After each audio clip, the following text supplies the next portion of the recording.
आपका बाजार, मैं हूं साक्षी बत्रा। नमस्कार, मैं हूं दीपाली राणा। आपका बाजार में आपका स्वागत है। आपकी सभी क्वेरीज को हम शामिल करेंगे और मार्केट का पूरा एक्शन भी बताएंगे। और इस वक्त मार्केट्स देखिए तो बढ़त के साथ ही ट्रेड कर रहे हैं। आज शुरुआत भारतीय बाजारों की अच्छी हुई और निफ्टी अब 81-20 के आसपास ट्रेड कर रहा है। 74 अंक ऊपर है सेंसेक्स। खरीदारी है mid cap small cap index में और स्मॉल कैप इंडेक्स कल की तरह आज भी आउट परफॉर्म कर रहा है और करीब करीब 0.25% की मजबूती लेकर ट्रेड करते हुए। निफ्टी बैंक फ्लैट है लेकिन बायस पॉजिटिव है। लेकिन आज अलग अलग पॉकेट जो परफॉर्म कर रहे हैं उनमें सबसे पहले नाम आता है टेलीकॉम स्पेस का। अच्छी खरीदारी पूरे ही टेलीकॉम सेक्टर में देखी जा रही है। ये कुछ चढ़ने वाले शेयर्स आपकी स्क्रीन पर निफ्टी 51 से Idea Cellular, Bharti Airtel, Bharti Infratel, Lupin, Tech Mahindra मजबूती लेकर ट्रेड कर रहे हैं। वहीं अगर लूजर्स को देखें तो लूजर्स की कैटेगरी में आज सबसे पहला नाम आता है टाटा मोटर्स का। Tata Motors, DVR, Tata steel, ICICI bank और विप्रो सॉफ्टनेस के साथ ट्रेड कर रहे हैं। लेकिन देखिए टेलीकॉम स्टॉक्स का हाल आज जोरदार मूव है पूरे टेलीकॉम स्पेस में और लीड कर रहा है आइडिया सेल्युलर 4% के उछाल के साथ। और आज आइडिया पर यूबीएस ने बाय कवरेज जारी किया है। यूबीएस ने बाय लिस्ट में शामिल किया है आइडिया सेल्युलर को। टाटा कम्युनिकेशन में न्यूटेल डील का असर देखा जा रहा है। 4.5% ऊपर दोनों स्टॉक्स ट्रेड कर रहे हैं। टेलीकॉम ही नहीं, टेलीकॉम इक्विपमेंट बनाने वाली कंपनियां जो है उनके शेयर में भी जोरदार मूव है। आप देखिए Spice Mobility, GTL, Shyam Tele, On Mobile Global, Aksh ऑप्टिव fibre, ये कुछ स्टॉक्स भी अच्छी मजबूती लेकर आज के सत्र में ट्रेड कर रहे हैं। टेलीकॉम के अलावा कुछ और पॉकेट्स जो परफॉर्म कर रही हैं जहां पर एक स्ट्रॉन्ग मूव आज के सेशन में, उनमें कंस्ट्रक्शन स्टॉक्स हैं। Madhucon projects, MEP infra, JP infra, unity infra, पुंज लॉयड। अच्छा उछाल आज के सत्र में इन सभी शेयरों में देखा जा रहा है। कंस्ट्रक्शन के अलावा आप देखिए फार्मा स्टॉक्स कल भी चले थे, आज भी बढ़त बरकरार है। Strides Shasun, Jubilant Life, Suven Life Sciences and pharma advance मजबूती लेकर आज के सत्र में भी ट्रेड कर रहे हैं। साथ ही एनर्जी स्टॉक्स में भी उछाल आज के सत्र में देखा गया है। Gujarat Gas, Deep Industries, HOEC, Nagarjuna Oil, Kirloskar Oil अच्छी बढ़त लेकर ट्रेड कर रहे हैं। क्रूड 7 महीने के लोअर लेवल्स पर है और इसी का रिफ्लेक्शन आज हमने फिर से ऑयल मार्केटिंग कंपनीज और एविएशन स्टॉक्स में देखा है। तीनों ही एविएशन शेयर्स मजबूती लेकर ट्रेड कर रहे हैं और यही रुझान हम ऑयल मार्केटिंग कंपनियों के शेयरों में भी देख रहे हैं। एचपीसीएल, बीपीसीएल, आईओसी अच्छी मजबूती आज के सत्र में रिफ्लेक्ट हो रही है। अलग अलग पॉकेट्स कुछ और भी हैं जिनमें शुगर स्टॉक्स हैं, टी स्टॉक्स हैं, प्लास्टिक बनाने वाली जो कंपनियां हैं वो उनके शेयर में भी एक जोरदार मूव आज के सत्र में देखा जा रहा है। तो बायस पॉजिटिव आज मार्केट में बहुत सारे सेक्टर्स हैं जो कि स्ट्रॉन्ग मूव लेकर ट्रेड कर रहे हैं। एब्सोल्युटली बायस पॉजिटिव है मार्केट्स में और इसी के साथ शुरुआत करते हैं आपका बाजार के इस एडिशन की। दो खास मेहमान हमारे साथ जुड़ चुके हैं जो कि आपकी सभी क्वेरीज को आंसर करेंगे। हमारे साथ अगले 1 घंटे के दौरान रहेंगे सुमित बगड़िया और साथ ही राजेश अग्रवाल मौजूद रहेंगे जो कि आपकी सभी क्वेरीज को आंसर करेंगे। Good morning and welcome to both of you. लेकिन शुरुआत करते हैं सबसे पहले आपको तरीके बताने के साथ। अगर आपको भी सवाल कोई भी पूछना है, ब्रेक्जिट के बाद आपके पोर्टफोलियो में कोई भी चेंजेस करने हैं, हमारे एक्सपर्ट से राय जानना चाहती है, उठाएं अपना फोन, एसएमएस के जरिए अपनी क्वेरीज हमें भेजिए, शेयर लिखिए, सवाल लिखिए और भेज दीजिए 57575 पर। आप हमें कॉल भी कर सकते हैं, हमारी टोल फ्री लाइन खुल चुकी है 180018035545 हमारा टोल फ्री नंबर है। साथ ही ऑल्टरनेट लाइन है 012042582237। आप हमें व्हाट्सएप के जरिए भी अपनी क्वेरीज भेज सकते हैं। व्हाट्सएप का नंबर आपकी स्क्रीन पर फ्लैश हो रहा है 7840020000 पर। आप हमें अपना शेयर लिखिए, क्वांटिटी लिखिए और शेयर का प्राइस लिखकर तुरंत ही भेज दीजिए। चलिए इसी के साथ शुरुआत करते हैं सवाल जवाब के सिलसिले की। आज के पहले दर्शक हमारे साथ फोन लाइन पर मौजूद हैं। दिल्ली से अतुल शर्मा ने हमें कॉल किया है। गुड मॉर्निंग मिस्टर शर्मा, पूछिए अपना सवाल। Good morning ma'am, thank you for taking my call ma'am. Our pleasure, बताइए। जी मैम, मेरे पास सुप्रीम इंफ्रा के शेयर हैं 500 on average price of around 104 जी। तो मैं ये जानना चाह रहा था कि मुझे कब तक इसको मैंने ट्रेडिंग के लिए लिया है, मतलब लाइक 1 और 2 मंथ्स के लिए। तो I just wanted to sure, आपको राय जरूर दिलवाएंगे। राजेश जी, शुरुआत आपके साथ करते हैं। सुप्रीम इंफ्रा पर आप इनको क्या राय देंगे, क्योंकि 103 पर खरीदारी की हुई है, थोड़े प्रॉफिट्स में भी है। ट्रेडिंग का ही नजरिया अगले 1 से 2 महीने में अगर ये बने रहते हैं तो क्या और अपसाइड देखने को मिल सकती है?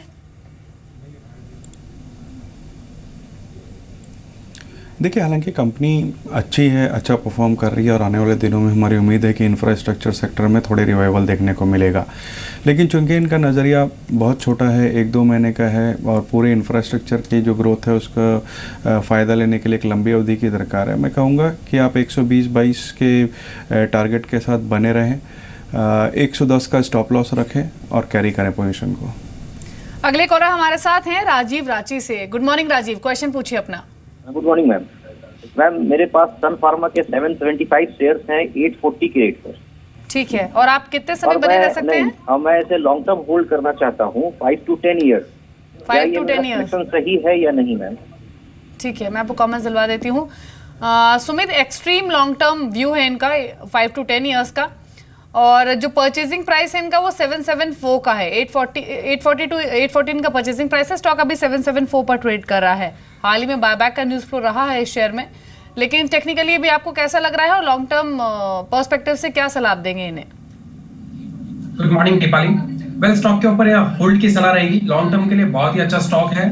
फ्रंट लाइनर कंपनी है फार्मा के अंदर। स्टॉक को होल्ड करके चले और कोई भी डिप आता है तो उसके अंदर स्टॉक को एक्यूमुलेट करके चले। शॉर्ट टर्म में थोड़ी सी वीकनेस जरूर देखने को मिल सकती है। हो सकता है स्टॉक एक बार 650 625 तक के लेवल्स, शायद 710 का लेवल अगर ब्रेक करता है तो दिखा सकता है। अगर 710 का लेवल ब्रेक नहीं करता है तो इसका शॉर्ट टर्म बॉटम हो चुका है और लॉन्ग टर्म के लिए इसको 900 रुपए का स्तर ब्रेक करना होगा। जैसे ही 900 रुपए का स्तर ब्रेक करेगा तो वन साइड तेजी में चला जाएगा।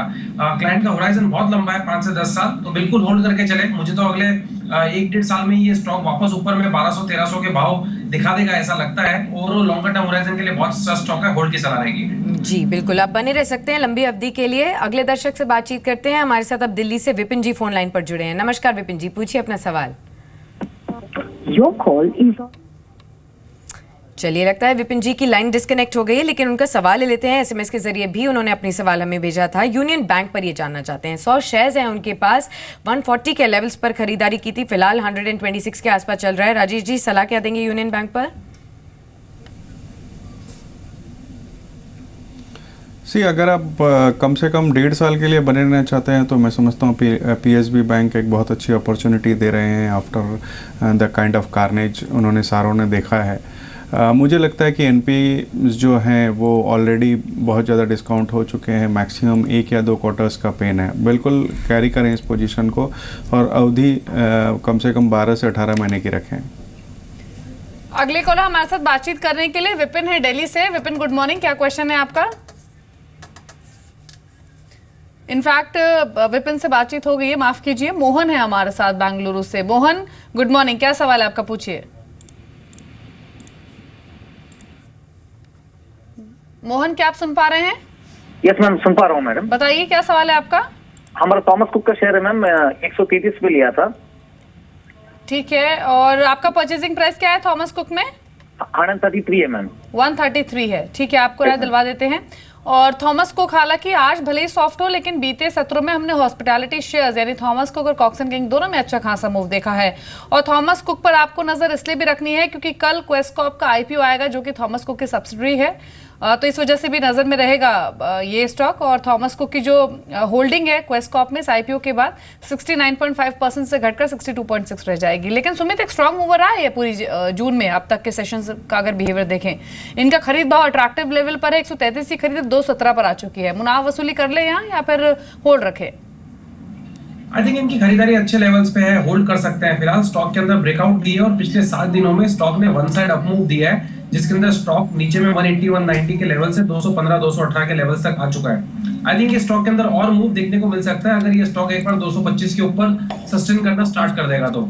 जैसे ही 225 के ऊपर ये स्टॉक का ब्रेकआउट आता है तो ये स्टॉक के अंदर 245 से 270 के लेवल अगले 3 से 6 महीनों के अंदर देखने को मिल सकते हैं। अगर सॉरी मैं इनको एक ट्रेलिंग एसएल बता देता हूँ। वो ट्रेलिंग एसएल से अपना पोजीशन होल्ड कर सकते हैं। 201 या 200 का ट्रेलिंग एसएल होना चाहिए इनकी एग्जिस्टिंग पोजीशन के लिए और एक बार रैली करना, पोजीशन को होल्ड करना चाहिए क्योंकि स्टॉक अगर रैली करता है तो इनको अच्छा मुनाफा मिल जाएगा। 245 से 270 के टारगेट के लिए मान के चले, 200 का ट्रेलिंग एसएल लगा के होल्ड करें। ऑलराइट, चलिए, आपको यहाँ पर बने रहने की सलाह दी गई है। अगर आपका 6 महीने का नजरिया है तो काफी स्ट्रॉन्ग अपसाइड भी यहाँ पर देखने को मिल सकती है। 270 तक के भी लेवल्स यहाँ पर देखे जा सकते हैं। अगले सवाल के लिए हमारे साथ मेरठ से R K. Sharma ji phone line पर जुड़े हैं। मिस्टर शर्मा, नमस्कार, पूछिए अपना सवाल। नमस्कार जी। जी, देखिए, मेरे पास 1100 मर्क के शेयर हैं जी, किस भाव पर आपने लिया है? 760 है शायद, यहाँ तक मुझे ध्यान है। ऑलराइट, और आपने जब खरीदे थे तब आपका नजरिया क्या था? मेरा नजरिया तो ठीक है, मर्क कंपनी अच्छी है। मैं समझता हूँ कि 1100 रुपये दाम होने चाहिए इसके। ठीक है, आपने लॉन्ग टर्म के हिसाब से यहाँ पर निवेश किया था। आपको राय दिलवा देते हैं। मिस्टर अग्रवाल 704.50 पर करंटली ट्रेड कर रहा है। 750 की खरीद है। नुकसान तो इनको हो रहा है, लेकिन अगर लंबी अवधि का नजरिया हो तो क्या बने रहना चाहिए? जी बिल्कुल बने रहना चाहिए। जैसे इन्होंने खुद कहा कि कंपनी अच्छी है, फार्मा में एक अच्छा स्पेस है इनका, तो मुझे लगता है बिल्कुल बने रहना चाहिए। जो भाव गिरे हैं वो बाज़ार के किन्हीं दूसरे कारणों से गिरे हैं, इनकी खरीद थोड़ी ऊंची हो गई है। The only problem with this stock है इसकी लिक्विडिटी बहुत ही कम है, बट चूंकि ये लंबी अवधि के निवेशक हैं, ट्रेडिंग का नज़रिया नहीं है, तो मुझे लगता है कि लिक्विडिटी से इनके कोई दिक्कत नहीं होनी चाहिए, बिल्कुल बने रहे।